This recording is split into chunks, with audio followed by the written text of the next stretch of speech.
আসসালামু আলাইকুম, welcome everyone to another brand new video from our YouTube channel মুদের বিদ্যালয়। HSC 25 batch. আজকে আমরা মুদের বিদ্যালয়ের পক্ষ থেকে ইংরেজি দ্বিতীয় পত্রের একটা সবথেকে ইম্পর্টেন্ট গ্রামার কমপ্লিটিং সেন্টেন্স, যার উপর আজকে আমরা সবথেকে সহজ ওয়েতে কিভাবে এই কমপ্লিটিং সেন্টেন্সের মার্কসটা ক্যারি করা যায়, আজকে আমরা সেটার উপরেই ক্লাস দিতে চলেছি। আজকে আমাদের এই ক্লাসটা সবথেকে সহজ ওয়েতে আমরা আজকে দেখব যে কিভাবে এই কমপ্লিটিং সেন্টেন্সের উপর ফুল মার্ক ক্যারি করা যায়। আজকের ক্লাস যদি কেউ খাতা কলম নিয়ে বসে এ থেকে জেড পর্যন্ত আমাদের ক্লাসটা করতে পারে, তো তার এই কমপ্লিটিং সেন্টেন্সের উপর আর কোনো সমস্যাই থাকবে না। তো বেশি কথা না বাড়িয়ে আমরা আমাদের ক্লাস শুরু করব। সবাই খাতা এবং কলম নিয়ে সামনে বসে যাই। আচ্ছা, এইখানে আমরা 11টা নিয়ম দিছি। এই 11টা নিয়ম আমাদেরকে খুব ভালোভাবে বুঝতে হবে। 11টা নিয়ম যদি আমরা বুঝতে পারি এবং আজকে যে প্র্যাকটিসটা আমি করাবো, এই প্র্যাকটিসটা যদি ভালোভাবে করতে পারি, এই দুইটা মিলে আমি যে নিয়মগুলা লিখে দিব, এই নিয়মগুলো যদি কেউ এক জায়গায় করতে পারেন, তো এই নিয়মগুলো দিয়েই পরবর্তী আরো অনেকগুলা কোশ্চেন আপনি খুব ইজিভাবেই সলভ করতে পারবেন। তো নিয়মগুলা প্রথম থেকে আমরা দেখা শুরু করব। প্রথমে যে নিয়মটা আছে দেখেন সবাই, ইফ এর নিয়ম। আমরা জানি যে ইফ যুক্ত সেন্টেন্সকে কন্ডিশনাল সেন্টেন্স বলা হয়। ইফের তিনটা নিয়ম আছে, যার মধ্যে প্রথম, আমাদের তিনটা নিয়মই আপাতত দরকার নেই, আমাদের একটা নিয়ম ভালোভাবে শিখতে হবে। সেটা হচ্ছে ইফের পরে যে প্রেজেন্ট ইনডিফিনিট, ইফের পরে যদি প্রেজেন্ট ইনডিফিনিট থাকে, প্রেজেন্ট ইনডিফিনিট মানে কি? সাবজেক্ট V1 অবজেক্ট, অর্থাৎ ইফের পরে যে ক্লজটা থাকবে সেই ক্লজটা যদি প্রেজেন্ট ইনডিফিনিট টেন্সে থাকে, তাহলে অপোজিট যে ক্লজ, সেই অপোজিট ক্লজ যে বাক্যটা হবে, বাক্যের গঠন প্রণালী হবে সাবজেক্ট শ্যাল অথবা উইল এর যে কোনো একটা প্লাস V1 প্লাস অবজেক্ট। এই স্ট্রাকচারের একটা বাক্য আমাদের লিখতে হবে। ফর এক্সাম্পল, একটা এক্সাম্পল দেই আমরা। যদি লিখি যে if you work hard, if you work hard, দেখেন এই যে আমাদের এখানে সেন্টেন্সে শুরুতে ইফ আছে, তার মানে এটা ইফের নিয়মেই যাবে। এখন ইফ যেখানেই থাকবে আমাদেরকে দেখতে হবে যে ইফের যে পরবর্তী ক্লজ আছে, এই ক্লজের ভার্বটা কোন ফর্মে আছে। আগে আমরা ভার্ব ফাইন্ড আউট করি। দেখেন এখানে ভার্ব হচ্ছে ওয়ার্ক, এই ওয়ার্কটা V1 ফর্মে আছে। ইফের পরে V1 থাকা মানে রুলসটাও এক নাম্বার রুলস হবে, তার মানে সাবজেক্ট শ্যাল অথবা will plus V1 plus object. তার মানে এই জায়গায় যে বাক্যটা আমরা লিখবো, সেই বাক্যের গঠন প্রণালী হইতে হবে মাস্ট বি এই স্ট্রাকচারে। তাহলে ইফ ইউ ওয়ার্ক হার্ড, যদি তুমি কঠোর পরিশ্রম করো, তুমি জীবনে উন্নতি করবে। তুমি জীবনে উন্নতি করবে।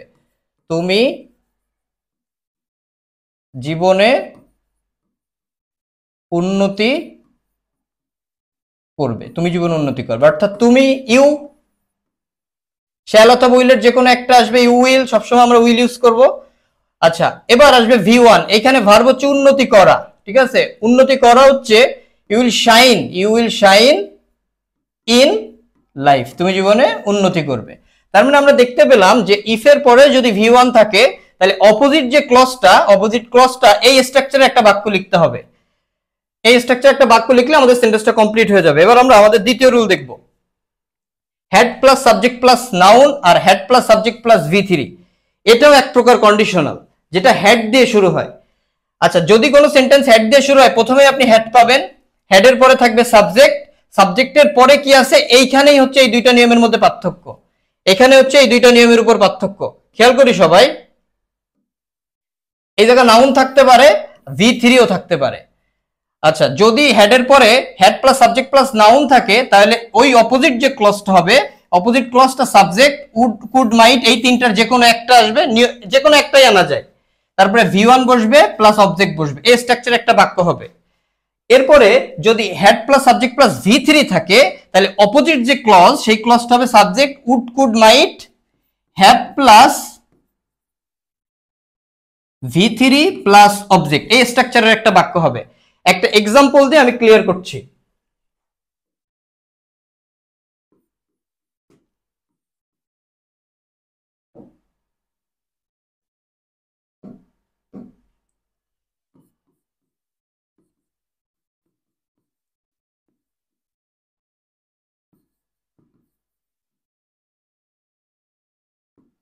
এখানে দিলাম এই যে হ্যাড, বলছিলাম যখন কোনো সেন্টেন্স হ্যাড দিয়ে শুরু হবে, প্রথমে হেড থাকবে। তো নিয়ম অনুসারে দেখা যাচ্ছে যে প্রথমে হেড আছে এবং হেডের পর যেটা থাকবে সেটা হচ্ছে সাবজেক্ট। তো এই যে এটা হচ্ছে সাবজেক্ট, আর এই সাবজেক্টের পর কি আছে আমাদের এটা দেখতে হবে। এই যে সাবজেক্টের পর নাউনও থাকতে পারে, আবার সাবজেক্টের পর ভি3ও থাকতে পারে। এবার দেখবো যে ওখানে আমাদের কি আছে আসলে। সাবজেক্টের পর এই যে বিন, বিন কিন্তু ভি3 ফর্ম, তার মানে হেড প্লাস সাবজেক্ট প্লাস ভি3, হেড প্লাস সাবজেক্ট প্লাস ভি3। তার মানে এইটা হচ্ছে আমাদের কমপ্লিট করতে গেলে আমাদের এই স্ট্রাকচার ফলো করতে হবে, অর্থাৎ subject would could might plus have ভি3 প্লাস অবজেক্ট, এই স্ট্রাকচার একটা বাক্য লিখতে হবে। তাহলে had I been a rich man, যদি আমি ধনী ব্যক্তি হতাম তাহলে I would have helped the poor, I would have help the poor. এই সেন্টেন্সটা সবাই আমরা মাথায় রাখবো। এই সেন্টেন্সটা ম্যাক্সিমাম সেন্টেন্সের ক্ষেত্রে আমরা লিখতে পারবো। এই সেন্টেন্সটা সবাই মাথায় রাখবো যে I would have help the poor, আমি গরিবদের সাহায্য করতাম, এটা মাথায় রাখবো। ঠিক এইটা যদি 2 নম্বর নিয়মে হতো তাহলে পার্থক্য কি হতো, এই উডের পর শুধু হ্যাভটা আসতো না। আমরা একটু দেখি 2 নম্বর নিয়মটা কি ছিল, যে subject would could might plus V one, তাহলে এখানে শুধু V one would could I would help the poor. যদি এটা ইফে 2 নম্বর নিয়ম হতো তাহলে এটা লিখতাম আমরা I would help the poor. এই হচ্ছে পার্থক্য, এছাড়া কোনো পার্থক্য নাই। আচ্ছা, এবার আমরা পরের নিয়মে যাব। ইট ইজ হাই টাইম, খুবই কমন একটা নিয়ম, পরীক্ষায় প্রতিবারই আসে। এর 2টা নিয়ম আছে, একটা 2 প্লাস ভি1 আর একটা হচ্ছে সাবজেক্ট প্লাস ভি2। সাবজেক্ট প্লাস ভি2 তার মানে 2 দিয়ে যদি থাকে, ইট ইজ হাই টাইমের পর 2 থাকলে ওর পর একটা ভি1 আনতে হবে, আর যদি সাবজেক্ট থাকে তাহলে এরপর একটা ভি2 আনতে হবে। এক্সাম্পল দিয়ে ক্লিয়ার করতেছি, যেমন ইট ইজ টাইম,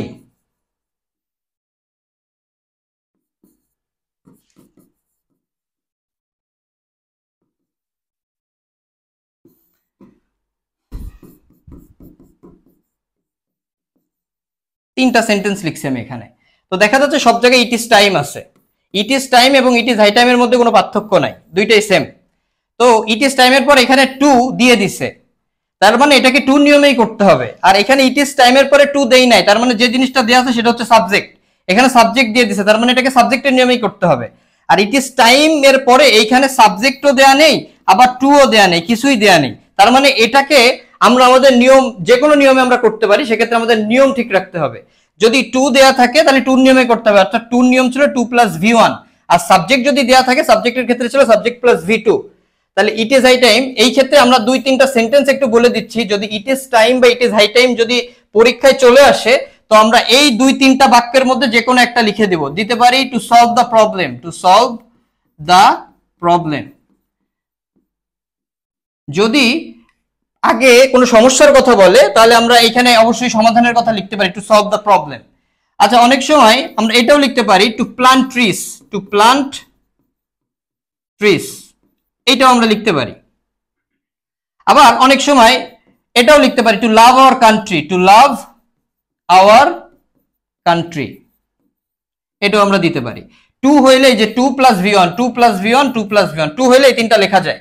আর সাবজেক্ট যদি হয় তো পার্থক্য এইখানে, এই যে এইখানে সাবজেক্ট এগুলোর যখন আমরা ভি2 বানাই দিব তাহলে এটা সাবজেক্টের নিয়ম হয়ে যাবে। যেমন উই, এই বাক্যটা সব জায়গায় লেখা যায়, we changed, CHANGED, changed our bad habit, we changed our bad habit, এটা আমরা লিখতে পারি, সব জায়গায় লেখা যায়।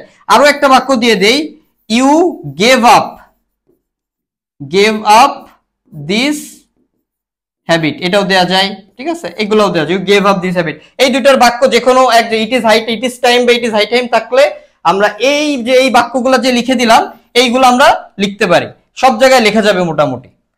তো নেক্সট নিয়ম কি আছে দেখি, লিস্ট। খুবই ইম্পর্টেন্ট একটা নিয়ম, পরীক্ষায় এমন কোনো কোশ্চেন আসে নাই, মানে 24 সালের যদি কোশ্চেন, নট অনলি 24, 23, 24, 22 যাই বলেন না কেন, দেখবেন যে 9টা বোর্ডের প্রায় 5-7টা বোর্ডে এই লিস্টের নিয়ম আসে।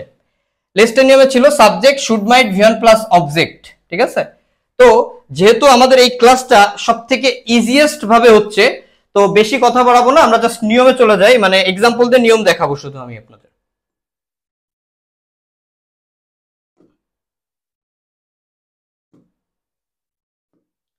লিস্ট, লিস্ট মানে হচ্ছে যাতে না, লেস্ট একটা নেগেটিভ ওয়ার্ড, মানে লেস্ট যুক্ত বাক্যে আপনি আর নট বসাতে পারবেন না। আর লেস্টের পর যে বাক্যটা হবে সেটা অবশ্যই সাবজেক্ট শুড অথবা মাইট প্লাস V1 প্লাস অবজেক্ট, এই স্ট্রাকচারের একটা বাক্য হবে। তো লিস্টের ক্ষেত্রে তিনটা বাক্য দিয়ে দিচ্ছি, যেখানে এই লিস্ট দেখবো এই তিনটার যে কোনো একটা বাক্য যদি লিখে দেই আর কিছু দেখাই লাগবে না, এই তিনটা বাক্য দুনিয়ার সব লিস্টে আপনি লিখতে পারবেন। সেই তিনটা বাক্য কি কি? এক number, you should fall in danger, 1। এবার 2, you should miss the class বা miss the train, যে কোনো কিছু দেওয়া যায়। Last, you should fail in the exam।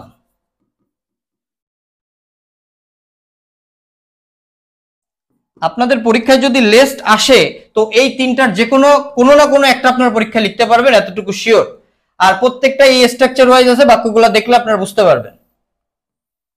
Subject should might V1 plus object, should অথবা মাইট এর যে কোনো একটাই দেওয়া যায়, কোনো সমস্যা নেই। আচ্ছা নেক্সট, সিন্স। এই সিন্স এর পাশাপাশি আমরা অ্যাজ ইফ অ্যাজ দোটাও শিখে ফেলবো, অ্যাজ ইফ এবং অ্যাজ দো, অ্যাজ ইফ এবং অ্যাজ দো এই দুইটাই সেম জিনিস, দুইটার মধ্যে কোনো পার্থক্য নাই। দেখি যাচ্ছি rule number 8।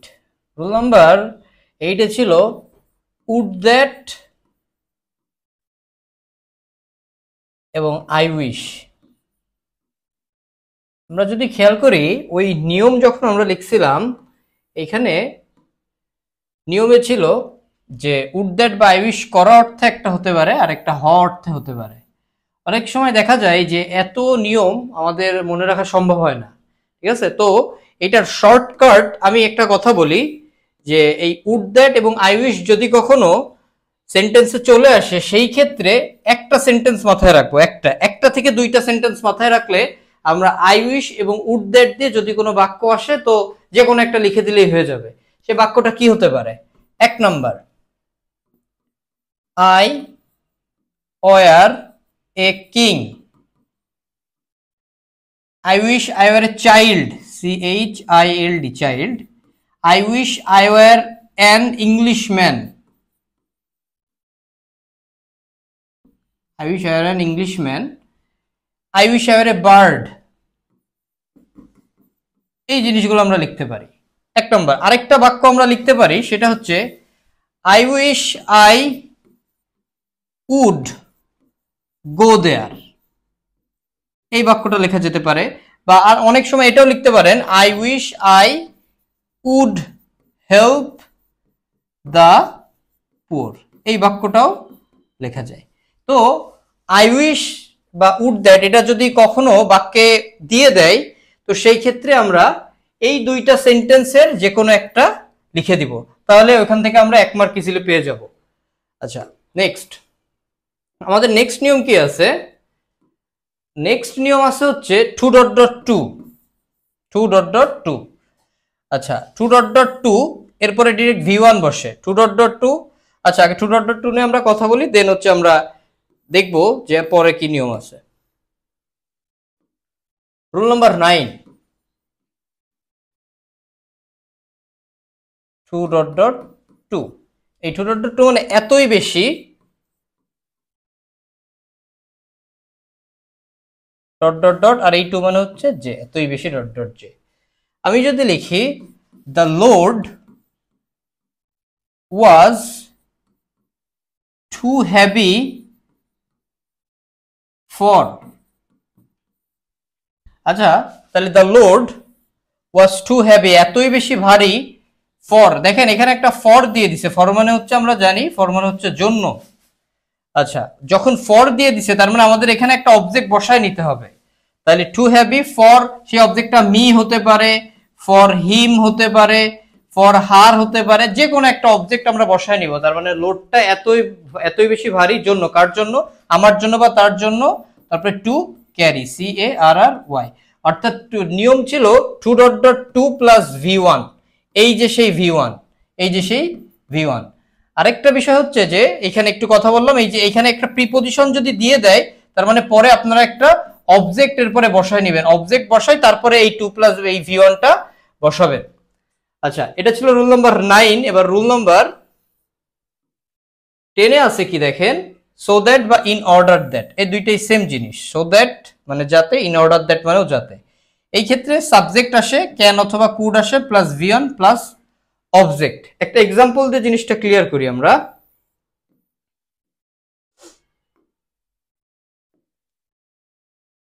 Rule number 10,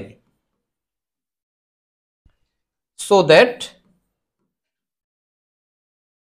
oblique in order that, এই দুইটাই সেম জিনিস, এর মানে হচ্ছে যাতে। যদি একটা এক্সাম্পল দেই, he works hard so that, এখন আমরা যদি একটু খেয়াল করি, he works hard so that, এই সো দ্যাট এর পরে আপনি যখন কোনো বাক্য লিখবেন সেই ক্ষেত্রে একটা সাবজেক্ট আসে ক্যান অথবা কুড, এর যে কোনো একটা আসবে প্লাস V1 প্লাস অবজেক্ট। এই স্ট্রাকচারের একটা বাক্য আমাদেরকে লিখতে হবে, আর এর মানে হচ্ছে যাতে। তাহলে হি ওয়ার্কস হার্ড, সে কঠোর পরিশ্রম করে যাতে সে জীবনে উন্নতি করতে পারে, যাতে সে জীবনে উন্নতি করতে পারে। তাহলে এখন এই বাক্যটাকে আমাদের এই স্ট্রাকচারে কনভার্ট করতে হবে। তাহলে নিয়ম অনুসারে প্রথমে সাবজেক্ট আসবে, সাবজেক্ট হচ্ছে সে, তার মানে হচ্ছে হি, যেহেতু সাবজেক্ট এখানে হির কথা বলছে তাই সাবজেক্ট ওখানে হি বসছে। আচ্ছা, ক্যান অথবা কুড এর যে কোনো একটা আসবে। এখন ক্যান আসবে নাকি কুড আসবে এটা ডিপেন্ড করতেছে যে আমাদের আগের ক্লজে ভার্বটা কি আছে তার উপর। আগের ক্লজের ভার্বটা যদি V1 এ থাকে, অর্থাৎ এই ভার্বটা যদি V1 এ থাকে তাহলে ক্যান আসবে, এবং এই ক্লজের ভার্বটা যদি V2 তে থাকে তাহলে আমাদের কুড আসবে। তো দেখা যাচ্ছে যে এখানে যেহেতু এটা V1 এ আছে তাহলে আমাদের আসবে ক্যান। তাহলে he can shine in life, he can shine in life. তাহলে সো দ্যাট যদি থাকে, সো দ্যাট এর পরে যে বাক্যটা আমাদের আসবে সেই বাক্যটার গঠন প্রণালী হবে অবশ্যই এই স্ট্রাকচার ওয়াইজ। শুধু এখানে মাথায় রাখতে হবে ক্যান কখন আসবে এবং কুড কখন আসবে। আগের ক্লজের ভার্বটা যদি V1 এ থাকে ক্যান, আর V2 তে থাকলে কুড, এটাই হচ্ছে কথা। এবার আমরা নেক্সট নিয়মে চলে যাব, যে নেক্সট নিয়ম কি আছে। নেক্সট নিয়ম আছে হচ্ছে so dot dot that. So dot dot that হলে subject can could not plus V1 plus object. এই দুইটার মধ্যে পার্থক্য হচ্ছে এই নটে, দেখেন আগেরটায় নট ছিল না আর এইটাই নট আছে, এটাই হচ্ছে শুধু পার্থক্য। একটা এক্সাম্পল দিয়ে জিনিসটা ক্লিয়ার করি।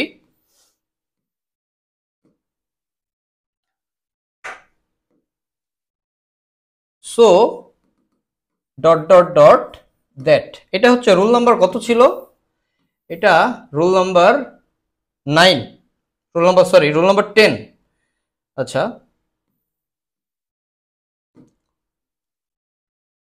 Rule number 10, so dot dot that. এই সো ডট ডট দ্যাট মানে হচ্ছে এতই বেশি ডট ডট ডট, আর এই দ্যাট মানে হচ্ছে যে। যেমন আমি যদি বলি he is so weak that, দেখেন এই যে সো ডট ডট ডট এই যে দ্যাট, তার মানে এই সো মানে এতই বেশি, সে এতই বেশি, আর এই দ্যাট মানে যে, তাহলে এতই বেশি কি যে, দুর্বল যে। এই সো দ্যাটের পরে যে বাক্যটা আপনি নিয়ে আসবেন সেই স্ট্রাকচার হবে সাবজেক্ট ক্যান অথবা could plus not plus V1 plus object. এই স্ট্রাকচারের একটা বাক্য আমাদেরকে কি করতে হবে, নিয়ে আসতে হবে। তো সে এতই বেশি দুর্বল যে সে হাঁটতে পারে না, সে এতই বেশি দুর্বল যে সে হাঁটতে পারে না, অর্থাৎ এই বাক্যটাকে এখন আমাদের এই স্ট্রাকচারে নিয়ে যেতে হবে। তাহলে নিয়ম অনুসারে প্রথমে সাবজেক্ট আসবে, বলছি সেন্টেন্সের সাবজেক্ট কি আছে হি, তাহলে হি আসবে এখানে হি। আচ্ছা, এবার ক্যান অথবা কুড, ওই ক্যান কুড আনার ক্ষেত্রে মাথায় রাখতে হবে যে আগের ক্লজের ভার্বটা কি আছে, আগের ক্লজের ভার্ব আমরা যদি দেখি এখানে ইজ, এটা V1 এ আছে, তার মানে V1 এ থাকলে ক্যান, V2 তে থাকলে কুড, তাহলে এই যে হি ক্যান, এই নট যুক্ত হবে, হি ক্যান নট। আর এখানে V1 আছে হাঁটতে পারে না, হাঁটা, তাহলে হাঁটা ইংরেজি হচ্ছে ওয়াক। বা আমরা যদি বলতাম সে এতই বেশি দুর্বল যে সে কাজ করতে পারে না, সেক্ষেত্রে হয়তো এখানে ওয়ার্ক। এটাই হচ্ছে সো ডট ডট দ্যাট থাকলে আমাদের এই স্ট্রাকচার একটা বাক্য লিখতে হবে। আচ্ছা, এবার আমরা নেক্সট নিয়মে চলে যাই, দেখি নেক্সট নিয়মে কি আছে। নেক্সট নিয়ম আছে, নেক্সট এবং লাস্ট নাম্বার নিয়ম আছে, no sooner had dot dot then, hardly had dot dot when, আর scarcely had dot dot when. এই ক্ষেত্রে আমাদের আসে হচ্ছে সাবজেক্ট V2 প্লাস অবজেক্ট, এই স্ট্রাকচারে একটা বাক্য দিতে হয়। আমি একটা এক্সাম্পল দিই, এক্সাম্পল দিয়ে ক্লিয়ার করে দিচ্ছি।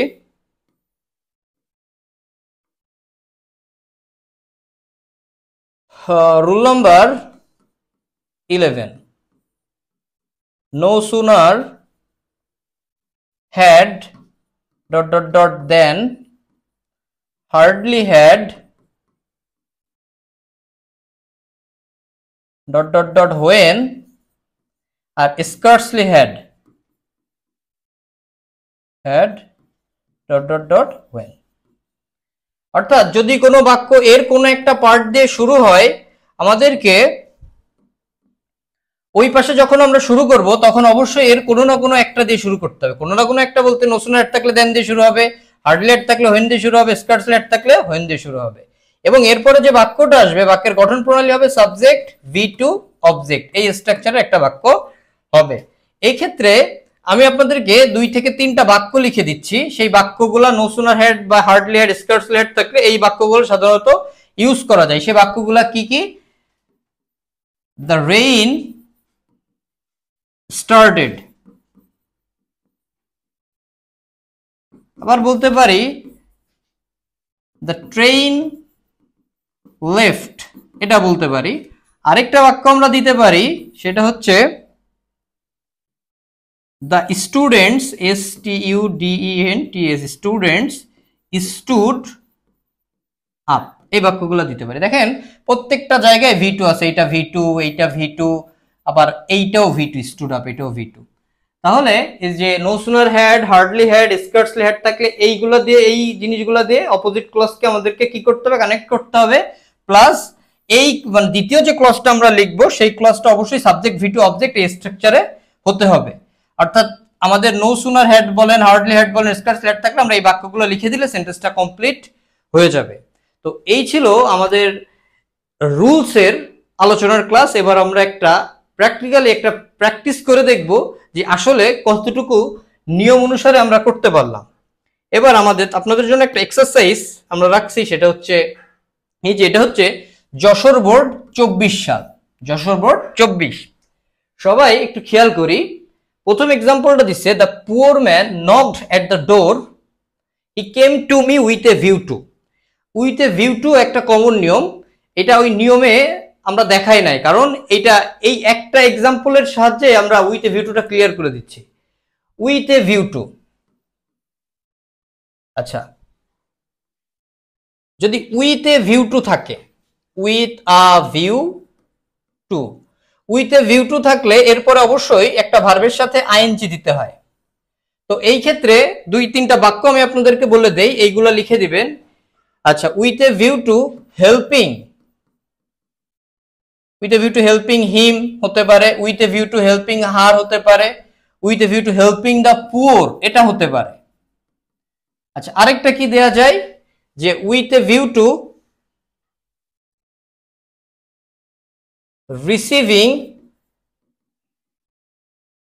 রিসিভিং হিম, এই বাক্যটাও আমরা সব জায়গায় দিতে পারি। ঠিক আছে, তাহলে উইথ এ ভিউ টু থাকলে এর কোনো না কোনো একটা বাক্য আমরা ওইখানে লিখব। তো দেখি যে the poor man knocked at the door, দরজায় নক করেছিল, সে আমার কাছে এসেছে। আচ্ছা, উইথ এ সে আমার কাছে এসেছে সাহায্য পাওয়ার উদ্দেশ্যে এসেছে। এখন পাওয়া ইংরেজি হচ্ছে গেট। এখন আমি বলছি উইথ এ ভিউ টুর পরে ভার্বের সাথে আইএনজি যুক্ত হয়, with a view two getting help, with a view two getting help. এই সেন্টেন্সটাও মনে রাখতে পারেন। এই যে উইথ এ ভিউ টু দিয়ে যেই এক্সাম্পলটা আপনাদেরকে দিলাম যে হেল্পিং হিম হার, এটা দেয়া যায়। আবার 3 নাম্বার ক্লুতে এটাও লিখে নিতে পারেন যে with a view two getting help from him অথবা হার, এটাও লেখা যায়। এই দুইটা সাধারণত আপনি উইথ এ ভিউ টু থাকলে ইউজ করতে পারবেন। আচ্ছা, এবার আমরা নেক্সট এক্সাম্পলটা দেখব। সেটা বলতেছে যে many literate people do not have any knowledge of health if they were educated. দেখেন এইটার ইফ আছে, ইফের পরে আমরা যেটা দেখতে পাচ্ছি ভার্ব হচ্ছে ওয়ার। আমি বলছি সর্বদা ইফের পরে আমরা ভার্বটা খেয়াল করব। ইফের পরে ভার্বটা আছে V2 তে। ইফের পরে যদি ভার্ব V1 থাকে আমরা বলছিলাম subject shall will plus V1 plus object প্রথম নিয়ম অনুসারে। ঠিক একইভাবে যদি ইফের পরে যদি ভার্বটা V2 তে থাকে সেই ক্ষেত্রে আমাদের ওই অপোজিট যে সেন্টেন্সটা সেই ক্ষেত্রে সাবজেক্ট উড অথবা could plus V1 plus object, এই স্ট্রাকচারে একটা বাক্য হবে। সবাই লিখে নিন, যদি V1 হয় V1 এর নিয়ম ওইখানে দেখানো হয়েছিল যখন আমরা রুলস করছি, আর যখন V2 হবে সেক্ষেত্রে শ্যাল উইল জায়গায় শুধু উড কুড তারপরে বাকি অংশ V1 প্লাস অবজেক্ট, এটা ঠিক থাকবে। তাহলে যদি তারা শিক্ষিত হতো they would improve their condition, they will improve their condition, তারা তাদের অবস্থার উন্নতি করতে পারত। আচ্ছা, তারপরেরটা বলছে দেখেন scarcely had the teacher gone out of the room, অর্থাৎ টিচার রুম থেকে বের হতে না হতেই এই যে স্কার্টসলি হ্যাড এর নিয়ম আমি একটু আগে আপনাদেরকে দেখাইছিলাম, এই যে স্কার্টসলি স্কার্টসলি হ্যাড থাকলে আমাদের সাবজেক্ট V2 অবজেক্ট, এই স্ট্রাকচার একটা বাক্য হবে। এখানে ওই সেন্টেন্সের সাথে মিল রেখে আমরা এখানে কি দিতে পারি, যে সেন্টেন্সটা কি ছিল আমরা যদি একটু দেখি, scarcely had the teacher gone out of the room, থেকে বের হতে না হতেই ছাত্ররা দাঁড়িয়ে পড়েছিল। তো এই ধরনের বাক্য আমরা ওখানে লিখছি কিনা একটু যে দেখে আসি। আচ্ছা, এই যে দ্য স্টুডেন্টস স্টুড আপ, দাঁড়িয়ে পড়েছিল, তাহলে আমরা ওইখানে এইটাই লিখে দিতে পারি যে দ্য স্টুডেন্টস স্টুড আপ। তাহলে আমরা লিখবো the students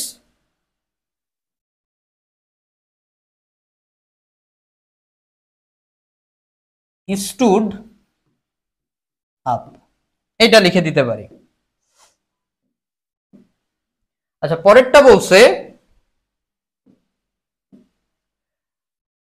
my grandmother lives in a village it is many years since. আমি আপনাদের বলছি সিন্স থাকলেই একটা সেন্টেন্স মাথায় রাখবো। সিন্সের নিয়ম কি ছিল, আগে যদি V1 থাকে পরেরটা V2, আগে যদি V2 থাকে তাহলে পরেরটা হচ্ছে had plus V3, had plus V3, এটা হচ্ছে সিন্সের নিয়ম ছিল। সিন্স, এটা সিন্সের নিয়ম ছিল। যাই, একটা সেন্টেন্স লিখে দিছিলাম আমি আপনাদের সিন্সের, কোথায় সেটা, এই যে সিন্স। সিন্স থাকলে আমি বলছি সর্বদা আমরা এই বাক্যটা মাথায় রাখবো, আগে যদি V1 থাকে তাহলে পরেরটা V2, আর আগে যদি V2 থাকে তাহলে পরেরটা হেড প্লাস V3। তাহলে আই মেট অথবা হ্যাড মেট হিম। এবার আমরা ওই সেন্টেন্সে যে দেখি এটা সিন্সের কোন নিয়মে যাচ্ছে। তাহলে এইখানে ইট ইজ, ইজটা হচ্ছে V1, তার মানে এর পরে যে ভার্বটা হবে সেটা মাস্ট বি V2 হবে। তাহলে it is many years since I met her. যেহেতু এখানে গ্র্যান্ডমাদারের কথা বলছে তাই আমরা এখানে হার দিছি। সাবজেক্ট এবং অবজেক্ট আপনাদেরকে একটু দেখতে হবে। আচ্ছা, trees are very important for our existence, it is high time. It is high time দিয়ে কি নিয়ম ছিল আমরা একটু দেখবো। আচ্ছা, it is high time, it is high time, it is high time দিয়ে ছিল দেখেন, যদি টু থাকে V1, যদি সাবজেক্ট থাকে V2, টু দিয়ে কিছু এক্সাম্পল দিয়ে দিছিলাম, to solve the problem, to plant trees, to love our country. আর কি সাবজেক্ট দিয়ে এক্সাম্পল দিছিলাম, we changed our bad habit, you gave up this habit. তো যেহেতু এবার দেখতে হবে ওইখানে কি দিয়ে এক্সাম্পলটা আমাদের কি দিয়ে আছে। আচ্ছা, ইট ইজ হাই টাইম, এখানে trees are very important for our existence. তাহলে এখানে গাছ লাগানোর কথা বলছে, এখানে টুও নাই সাবজেক্টও নাই, তো আমাদের মতো আমরা টু অথবা সাবজেক্ট ভাষায় নিয়ম অনুসরণ করে করলে হয়ে যাবে। It is high time to plant trees, to plant trees. আপনারা যদি খেয়াল করেন তাহলে দেখবেন যে ওইখানে ওই এক্সাম্পল আমি সেন্টেন্সটা লিখে দিছিলাম। আচ্ছা, despite the fact that he worked very hard. আচ্ছা, গ্যাপটা একটু ভুল দিয়ে ফেলছে, গ্যাপটা এখানে হবে না, গ্যাপটা ঠিক এইখানটাতে হবে, এখানে গ্যাপটা হবে। মানে ডিসপাইট মানে সত্ত্বেও, the fact that he worked very hard মানে সে কঠোর পরিশ্রম করার সত্ত্বেও, হি ডিড নট বা হি কুড নটও দিতে পারেন, he could not get the job, he could not get the job. এটা আপনাকে একটু তৈরি করে লিখতে হবে এই আর কি। You should finish your work today, stitch in time, এটা একটা প্রবাদ বাক্য, এটা কোনো নিয়মের মধ্যে নাই। এই stitch in time saves 9, saves 9 মানে সময়ের 1/4, অসময়ের 10/4। আচ্ছা, you are making a long journey, keep your phone turned on, ঠিক আছে, তুমি তোমার ফোনটা কি রাখবে, অন রাখবে। ইন কেস, যদি তোমার প্রয়োজন হয়, ইন কেস ইউ নিড, যদি তোমার প্রয়োজন হয়, ইন কেস ইউর নিড। আচ্ছা, my friend is going to the USA, I wish, I wish দিয়ে এক্সাম্পল লিখে দিছিলাম, আপনারা যদি খেয়াল করেন, এই যে আই উইশ থাকলে আমরা কি দেবো, I wish I would go there, I wish I would go there, তাহলে আমরা এখানে তাই লিখবো, I wish I would go there, I would go there, I wish I would go there. তারপরে বলছে time is so valuable that, is so dot dot that, so dot dot that থাকলে subject হবে can অথবা could হবে plus not plus V one plus object. তাহলে সময় এতই বেশি মূল্যবান যে উই, সরি হি দিয়ে ফেললাম, উই, আচ্ছা ক্যান অথবা কুড আসবে, ক্যান আসবে না কুড আসবে, এটা আগের টেন্সের মানে আগের সেন্টেন্সের ভ্যালুর উপর ডিপেন্ড করতেছে। ইজ তাহলে ভি1, তাহলে can, we can not waste, it, আমরা এটা কি করতে পারি না, অপচয় করতে পারি না। তো আমরা দেখলাম যে আমরা যে নিয়মগুলো করছি সেই নিয়মের উপর বেস করেই আমরা সব কমপ্লিটিং গুলা, ম্যাক্সিমাম কমপ্লিটিং গুলাই শেষ করতে পারছি। তো আজকের ভিডিওটা এ পর্যন্তই। ভিডিওটা ভালো লাগলে press given thumbs up, like করবেন, শেয়ার করবেন, চ্যানেল সাবস্ক্রাইব করবেন, পাশে থাকা বেল আইকনটা প্রেস করে দিন। আমাদের সমস্ত সোশ্যাল মিডিয়ার লিংক ডেসক্রিপশন বক্সে আছে, চাইলে ঘুরে দেখে আসতে পারেন। তো আজকে এ পর্যন্তই, আল্লাহ হাফেজ, দেখা হবে অন্য কোনো দিন অন্য কোনো ভিডিওতে।